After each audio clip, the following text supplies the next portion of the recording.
Hello everyone. I would like to thank you all for being here, and very much thanks to Philip for organizing and putting this all together. So where I'm coming from, maybe let me start by introducing myself. I'm one of the co-founders of Iconiq Lab.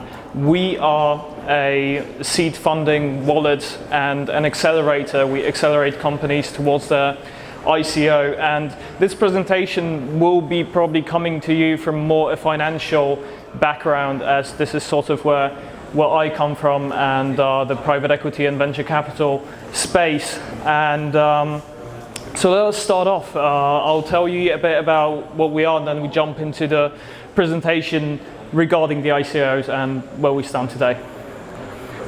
So, as I said, we are a token launch seed wallet and accelerator. We take companies, we help them develop, and we launch them towards their own ICOs, providing fully transparent companies to the crypto markets, as well as best opportunities for our investors. So today we'll start off, I know you know a lot about the topic. We'll start off with a very brief introduction about the ICOs. Then we'll talk about how to actually launch one from the inside, and what you can do to do this process correctly. Then we'll talk about some of the complexities and issues that you might be facing in the process if you're interested in doing that. Then we'll go to our solution and what we offer to solve those issues, as well as what we see coming in the future within this space. So what is an ICO? It's actually, as you all will know, it's a process for early stage funding where a team issues a token or a coin that will provide certain service or utility, and through this process they sell the coin to obtain Ethereum to fund the project. So what are the benefits actually from both sides of doing an ICO, and why would you choose that over venture capital or other forms of funding?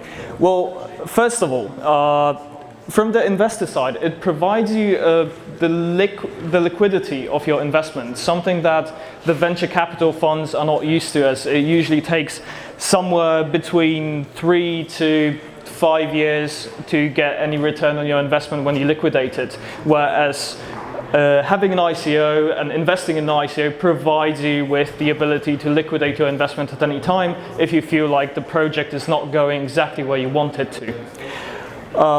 Next, you have, as an investor, you have a transparent market, so you see the startups that you might be able to invest in, which is not always the case, as most of the deals within the VC world are private and usually are restricted to certain top funds in the market that only gain access to these specific deals. And also, it's a cheap and efficient method in comparison to all the cost of doing the funding through a venture fund from the point of the investor. Okay, but now as a startup, why would I choose an ICO over having venture capital funding? Well, the first and biggest reason, I would assume, is that you don't want to give up your equity. Through doing an ICO, you're not giving up your equity, you're not giving control over your company. And that might not be as important in the beginning for some, but later, down the road, we see people who, well, don't think that it was the right decision at a certain point when conflicts come where to develop the company and which direction it should go. It also means more time spent on doing the business for you, and as well as VC funds often introduce some terms that might be controversial, some liquidity preference, some terms that will actually restrict your freedom, whereas in an ICO you're free to develop the company towards the direction you really want it to go. So we've all seen the amazing growth in the ICO market. What happened? The amazing numbers, 13 times more money raised in 2017, and we're still going. So we're all familiar with the statistics, and this is, I would assume, part of the reason why we're all here. And now we get a bit more into the specifics. So we're looking at, when thinking about doing an ICO, we have to think about how we would classify our tokens. because there are various ways tokens can be classified, and this has big implications, including regulatory, legal implications that can matter a lot when doing an ICO. So we start off with just cryptocurrency. So this would include payment methods. It would include Bitcoin, Dash, Monero. And this is your typical currency token that you might know. The service token is more a token that provides some sort of utility, and this would be Ethereum, this would be Neo, Sentiment, these kinds of tokens. And then we get to an equity token, which is complicated. As we've all seen the US regulation recently on certain tokens being treated as securities. We see this both as an opportunity and actually a good thing, the regulation that happened recently in the US, as these equity tokens resemble securities, and they have to be treated as securities at one point, and this is up to the regulators to determine whether the token and which kinds of token will be treated as securities and which will be other kinds of tokens. We will get to this in the further point in the presentation. So how to launch an ICO? You might be familiar with the process, but let's take a look at how it looks from the inside and what is the step-by-step process that you need to do in order for your ICO to be successful. Well, first of all, I would like to start off with just the fact that there are industries where this process has been already known for a long time, and there are some cues to take. Those of you who come from a financial background might be actually familiar with the process of a roadshow, where before an IPO happens, a team of executives, people from the company that's about to IPO, they go around and they go to investors to pitch their idea. And this is something that seems familiar, right? So what should we take from this? Well, we should take the best parts of how this process is done and then apply them to the internet. This is something that we would like to refer as essentially a roadshow on the internet, so taking this to the next level. Well, now, so what are the process? First, you need a team. You can't do this alone. People need to see that you have some stability. You have people who will be able to work on the project and who have the actual capability of performing what you are promising in your project. You also need a prototype. It's good to have a prototype, or at least some sort of roadmap how you would like to get there, and also the proof that you're able to complete the project and you have previous experience in doing such things.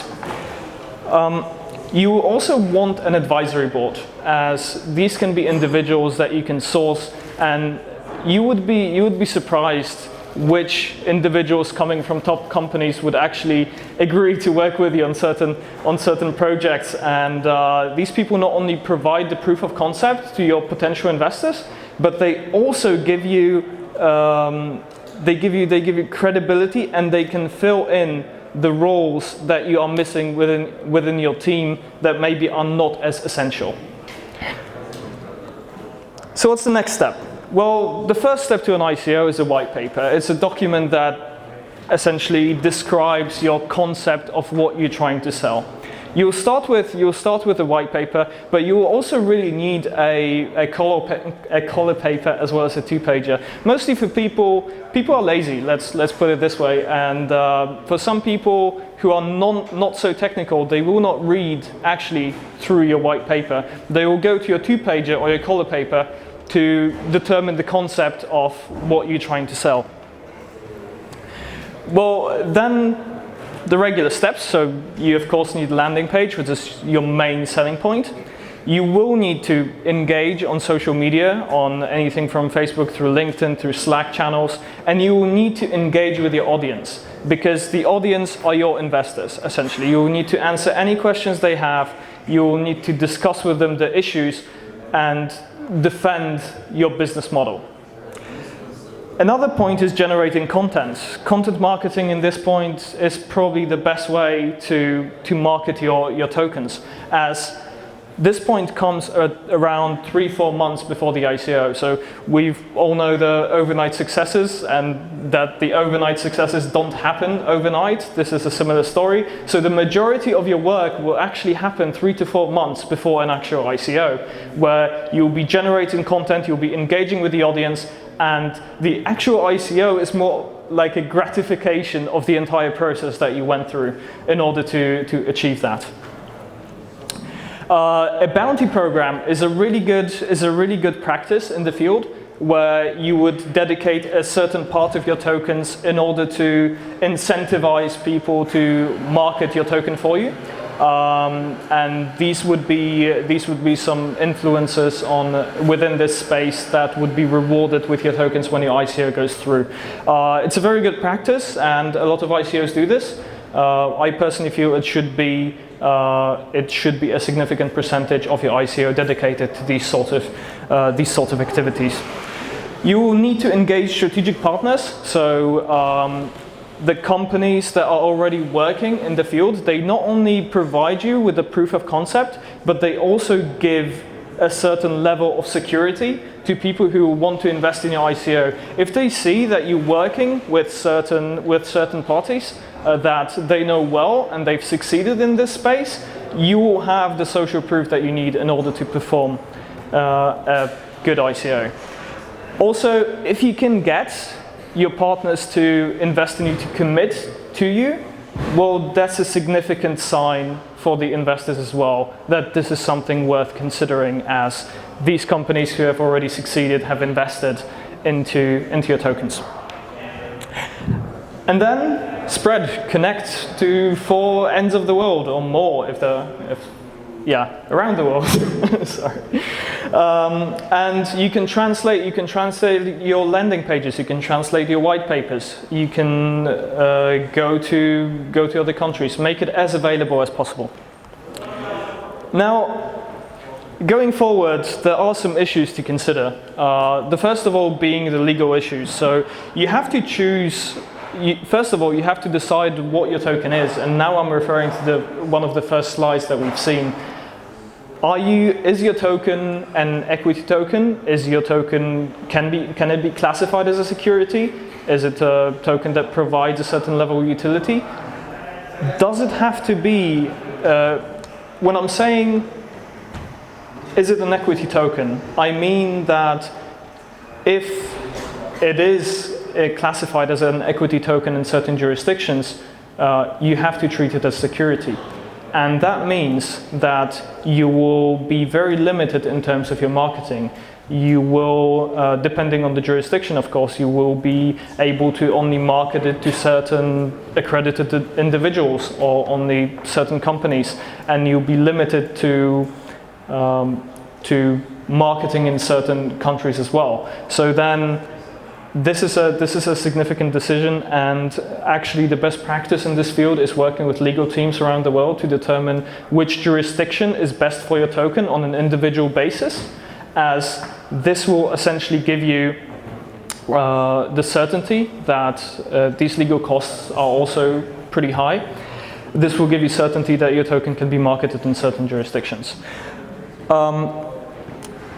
Then we have the tech issues. This is a hackerfest essentially. It's hackers look at this as free money on the internet, so you have to have certain securities in place to protect your token.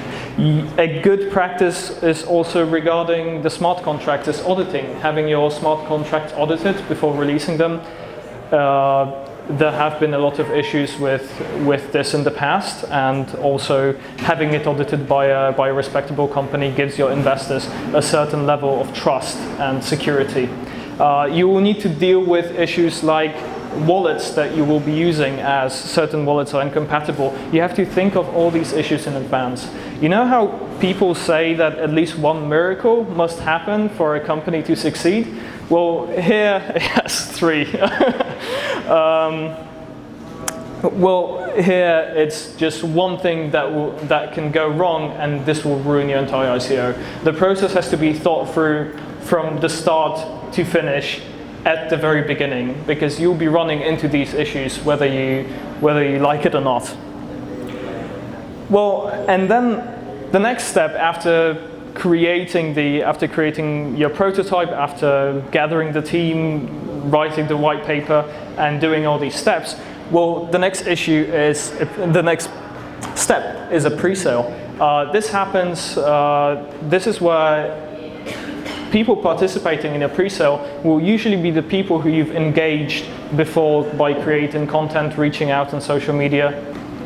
So looking at this will be the people who you would engage before actually launching the ICO, and that you've been engaging for the past months.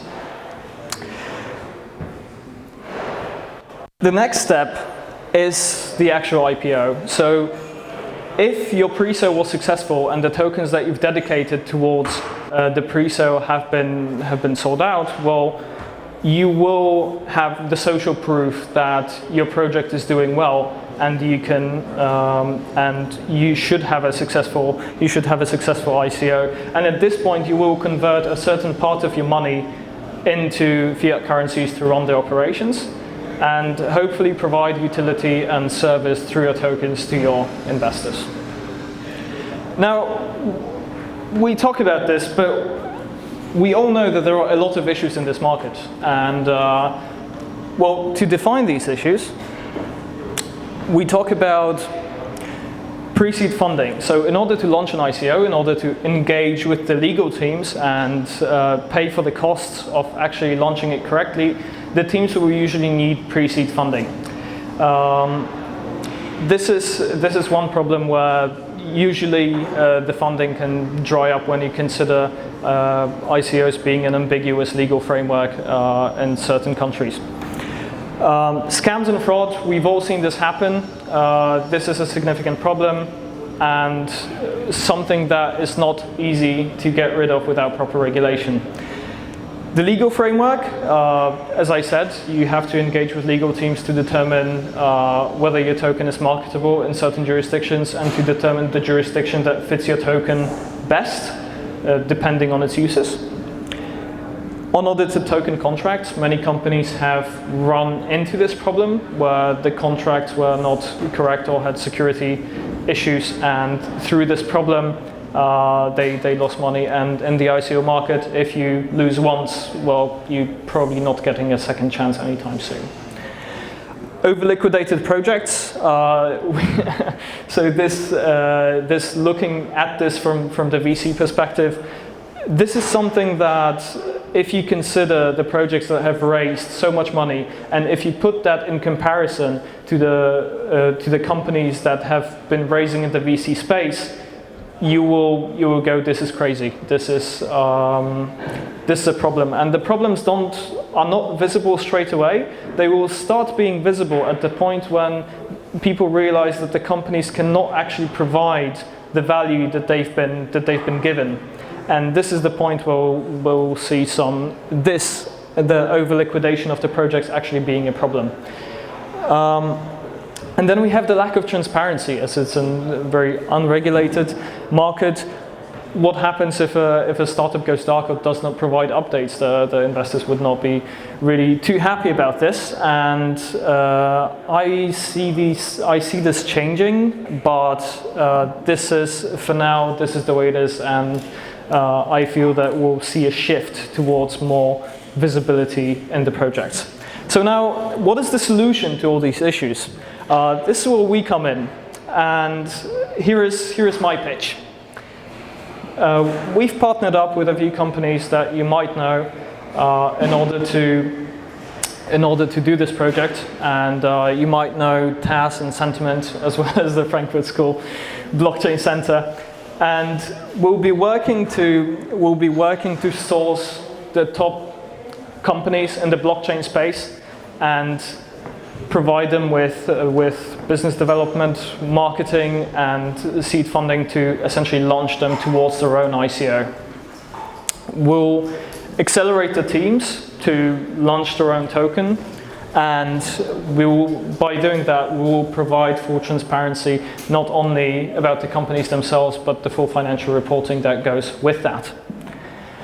So what do we provide? We provide seed funding for for the teams to develop, to take them to the point of launching their own ICO.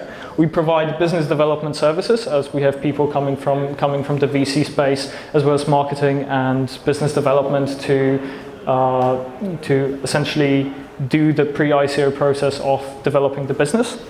Then we have a very broad investor network with mentors that will be assigned individually to the startups depending on your business's needs, and these are the top individuals from the blockchain field, and not only. These would include certain people that are dealing with legal, with security, with blockchain development, with smart contracts. So depending on the need of the startup, you would be assigned, or you would take certain mentors from our network to join you and to work with you on the project.